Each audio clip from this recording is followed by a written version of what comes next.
Olá, pessoal! A nossa análise de hoje vai fundo num relato que faz a gente repensar tudo que a gente entende sobre justiça e perdão. Nós vamos juntos mergulhar na jornada impressionante de Antônio Olímpio para entender como, na visão espírita, até as dívidas que parecem impagáveis, sabe? Elas também encontram um jeito, um caminho para a redenção. Para a gente começar, fica essa pergunta no ar, que vai ser o nosso guia nessa história toda. Como é que se conserta algo que parece definitivo, que não tem mais volta? A história do Antônio Olímpio nos dá uma pista, uma perspectiva fascinante, que se baseia totalmente na lógica da lei de causa e efeito. Então, vamos lá. Vamos voltar para o começo de tudo. A semente de toda essa tragédia foi plantada ali, num único ato de ganância. Uma única escolha. Sabe aquela ideia de uma pedrinha que a gente joga num lago e cria um monte de ondas? Foi exatamente isso. As consequências se espalharam por uma vida inteira e até para depois dela.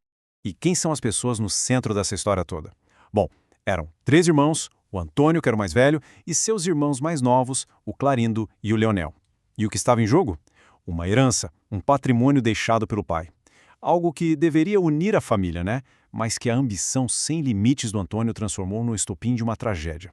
A ganância do Antônio levou ele a arquitetar um plano terrível. Primeiro, a isca. Ele chamou os irmãos para uma pescaria. Depois, o crime. Ele drogou a bebida deles, forjou um acidente de barco e pronto, virou o único herdeiro. Com o dinheiro, ele até tentou construir uma vida nova. Casou com a Alzira, teve um filho, mas a paz, essa nunca chegou. E a consequência foi devastadora, porque a influência espiritual dos irmãos mortos atormentou tanto a Alzira que ela acabou morrendo de forma trágica no mesmo lago. O ponto aqui é muito sério. Aquela fortuna que o Antônio tanto quis veio com um preço altíssimo. Cada centavo daquela herança estava manchado de sangue, de dor. Ele até conseguiu a riqueza material, mas em troca, ele assinou uma dívida espiritual gigantesca. E essa é uma conta que o tempo, sozinho, não consegue apagar. E agora a história muda de cenário. Ela vai para além do túmulo, porque para a doutrina espírita, a morte do corpo não é o fim de nada, né? E para o Antônio, foi só o começo da verdadeira colheita. A colheita espiritual. Vamos ver o que estava esperando por ele do outro lado. Imagina a cena.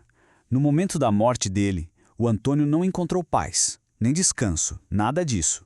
Do outro lado, esperando por ele, estavam os irmãos, ainda vibrando naquele sentimento de vingança. Pela lei de afinidade, de sintonia, ele foi atraído diretamente para eles, como um imã. E o reencontro? Nada pacífico. Foi brutal. O Clarindo e o Leonel, ainda movidos por aquele ódio, descarregaram toda a sua fúria no Antônio. E depois do ataque, ele foi simplesmente abandonado numa região de muito sofrimento que a gente conhece como umbral.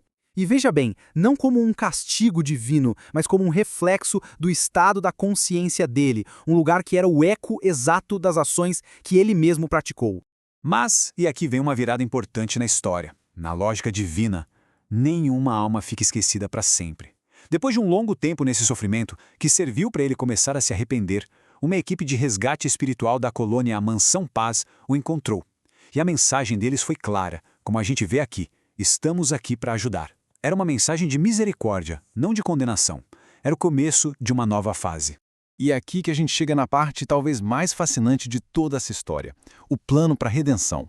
É muito importante entender que não se trata de punição, de castigo eterno. Se trata de educação, de reajuste. Um plano, sabe, um projeto muito bem elaborado, foi criado para oferecer não só para o Antônio, mas para todo mundo que estava envolvido, uma chance de cura de verdade, de reconciliação. Antes de a gente ver os detalhes desse plano, vamos só parar um segundinho para entender o que é isso: o reajuste kármico. Não é vingança de Deus, não é punição. Pensa nele como um mecanismo de amor, de sabedoria que quer reeducar o espírito. A ideia é dar a chance de reparar os erros vivendo novas experiências, sempre com o foco no aprendizado e na cura. E uma solução para um caso tão grave assim não surge do nada, né? Num plano espiritual mais elevado, lá na colônia Nosso Lar, o mentor espiritual, o ministro Sanzio, desenhou um plano reencarnatório. O objetivo não era só ajudar o Antônio, era beneficiar todo mundo, transformando aquela energia pesada de ódio numa oportunidade real de amor. Agora, se preparem, porque a engenharia espiritual por trás disso é impressionante. Dá uma olhada nessa tabela. O Antônio, o assassino, iria nascer de novo como filho do Luiz, que tinha sido o filho dele. Ele se casaria de novo com a Alzira e o mais impactante de tudo: juntos, eles teriam como filhos os espíritos do Clarindo e do Leonel, os irmãos que ele matou. Isso é a justiça divina em ação, usando a família como a maior ferramenta de reconciliação que existe. Então, qual era o objetivo disso tudo? Era colocar agressor e vítimas nos papéis sagrados de pai e filhos. O Antônio ia ter a chance de dedicar a vida dele com todo o amor de pai para cuidar de quem ele mesmo tirou a vida e, ao mesmo tempo, os irmãos teriam a oportunidade de perdoar, de aprender a receber amor de quem um dia lhes deu a morte. O objetivo era pegar o círculo vicioso do ódio e simplesmente quebrar ele, transformando em um ciclo virtuoso de amor. E a gente termina essa análise com essa reflexão. Onde é que termina a justiça e onde começa o amor? O caso do Antônio Olímpio mostra pra gente que, na visão espírita, justiça e amor não são opostos, são dois lados da mesma moeda. A verdadeira justiça não quer punir, ela quer educar, quer curar.